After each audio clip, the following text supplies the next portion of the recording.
আশা করি নিশ্চয়ই তোমরা ভালো আছো, আমিও ভালো এসেছি। সকাল সকাল চলে এসেছি রান্নাঘরে। এই দেখো আমার কাতলা মাছটা আমি ভালো করে ধুয়ে নিয়েছি। আর এই যে ফুলকপি, এই যে এখন আলু দেবো। ফুলকপি আলু দিয়ে এই মাছটা রান্না করবো। কিভাবে করি, কাতলা মাছ ফুলকপি আলু দিয়ে ভালোই লাগে। তার মধ্যে একটু ধনে পাতা দেবো।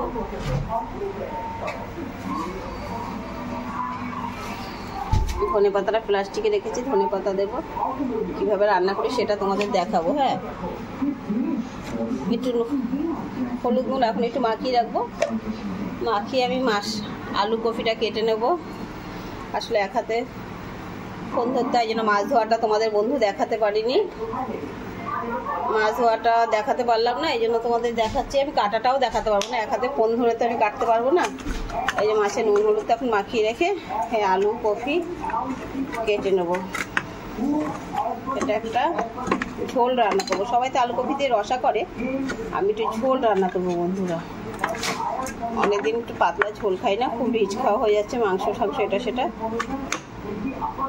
ঠিক আছে, আমি সাতক্ষণ এবার কেটে নিই। নুন হলুদ মাখিয়ে রাখলাম মাছটা ভালো করে। নুনটা প্রচুর মাছের সাতক্ষণ। এই যে দেখতে পাচ্ছ সব নুন হলুদ মাখানো হয়ে গেছে। চা বানিয়ে নিয়েছি, এদিকে কড়াইতে তেল দিয়ে দিয়েছি, হয়ে গেছে। এদিকে দেখো আমি আলু কপি বেগুন কাঁচা লঙ্কা কেটে নিয়েছি। বেগুন কপিটা কাটা হয়ে গেছে। এখানে মাছটা কাতলা মাছটা নুন হলুদ মাখিয়ে রেখেছি, বসে গেছে। আধ ঘন্টা হয়ে গেছে, নুন বসে গেছে। এখন মাছটা আমি ভেজে নেবো। এদিকে ধনে পাতাটা আছে টাটকা, এদিকে বড়ি দিয়ে করব। কিভাবে করি তোমাদেরকে দেখাচ্ছি। দেখো বড়ি দিয়ে ধনে পাতা দিয়ে এই সবজি দিয়ে কাতলা মাছ দিয়ে কী করে করবো। পাতলা কাঁচা লঙ্কা চিড়ে ঝোল, রোগীদের পক্ষে ভালো। এবার মাছটা আমি ছেড়ে দিচ্ছি।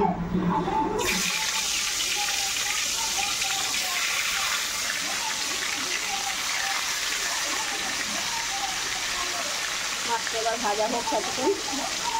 পাতাটা কেটে নিয়েছি, আর এখানে এখন বড়িটা আছে। যে মাছ ভাজাটা মোটামুটি হয়ে এসছে। এই যে মাছ ভাজাটা, এবার এই মাছগুলো ছেড়ে দেবো। এই 4টে মাছ হয়ে গেছে। আমরা মানুষ 2জন।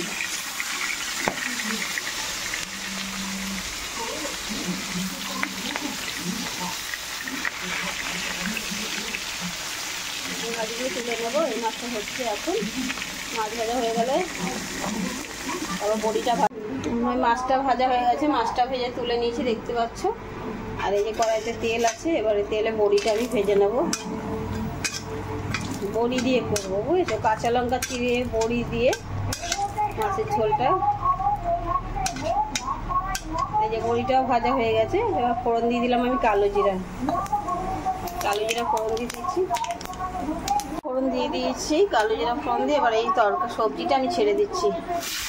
সিম থাকলে সিম, ঘরে সিম আনা নেই বলে সিম নিয়ে আলু দেবেন, কপি দিয়ে কাঁচা লঙ্কা ছিল পাতলা করে ঝোল দিয়ে তৈরি আছে। বুঝতে পারছো? এই ঝোলটা হবে।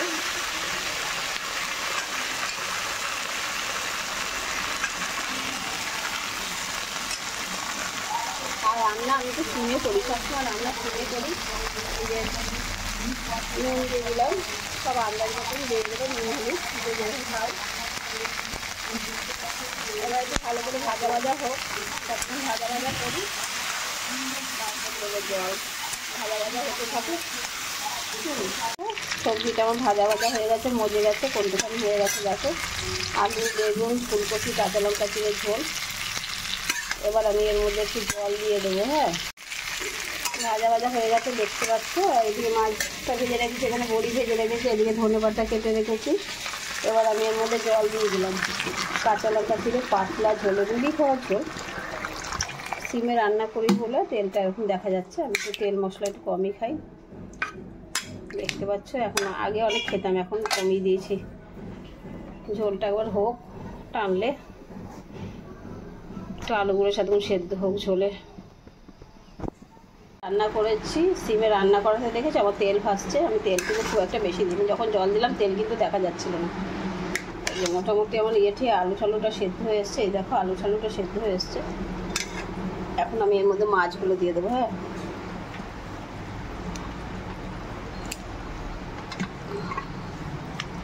মাছগুলো দিয়ে দিচ্ছি।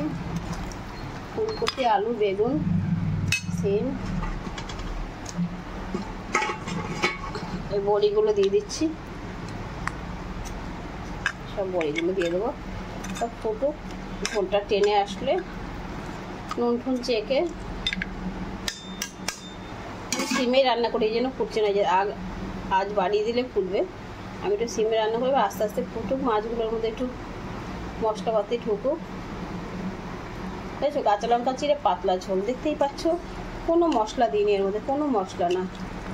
যারা একটু ঝাল খায় তারা একটু গোলমরিচের গুঁড়ো দিয়ে নেয়, আমি একটু ঝাল কম খাই বলে গোলমরিচের গুঁড়ো দিই না। আমার বর থাকতে দিতাম, বর একটু ঝাল খেতে গোলমরিচের গুঁড়ো দিয়ে নিতাম। ঝোলটা ফোটা শুরু হয়ে গেছে, ঝোলটা যখন টেনে ধনেপাতা দিয়ে দেবো এর মধ্যে। বন্ধুরা তোমরা সবাই ভিডিওটা পুরো দেখো, কেউ স্কিপ করে যেও না। অনেকেই দেখি ভিডিওটা ছুঁয়েই বেরিয়ে যায়, একটু স্কিপ করো না, পুরোটা ভিডিও দেখো, তাহলে আমার ভালো লাগবে, তাহলে আগামী ভিডিও আরও ভালো দিতে পারবো, সেই চেষ্টা করব। ঝোলটা কমপ্লিট হয়ে গেছে, এবার নামানোর সময় ধনেপাতাটা দিয়ে দেবো। একটু কফির ঝোলে একটু ধনেপাতা দিলে এই সময় ভালো লাগে।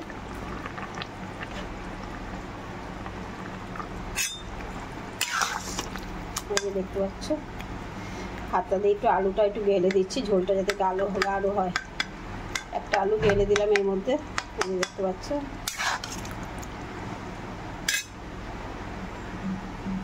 মোটামুটি আমার মাছের ঝোল কমপ্লিট। তোমরা এরকম বানিয়ে দেখো, খেয়ে পাতলা ঝোল ভালো লাগবে, মশলা ছাড়া। যাদের পেটের সমস্যা, রোগী মানুষের জন্য পাতলা ঝোল খুবই ভালো লাগে। তোমরা সাথে থাকো, আজকের ভিডিওটা এই পর্যন্ত, সাথে থাকো, দেখতে থাকো, যাতে আগামী দিন ভালো ভিডিও দিতে পারি। কেউ স্কিপ করো না প্লিজ, পাশে থেকো।